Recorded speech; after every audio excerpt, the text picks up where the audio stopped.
दूरचं डोंगर बघा, छान ना, किती सुंदर हे आहे.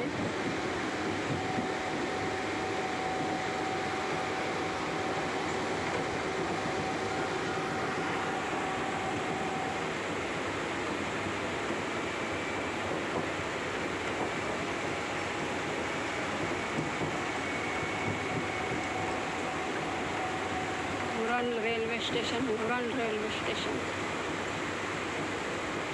पूर्ण गावठाणसारखं वाटतं, म्हणजे गाव जशी काय गावी आल्यासारखं वाटतं, पण आहे सुंदर तो रेल्वे स्टेशन, खूप छान आहे. कंटाळा पण येतो उन्हाचा इकडे हे करायला बघायला. म्हणजे मुंबई कसं, जशी काय मुंबईला सावलीसारखं वाटतं, किती पण उन्हाची जाऊ, पण इकडे खूप खूप गरमी आहे, म्हणजे खूपच उन्हाळा आहे.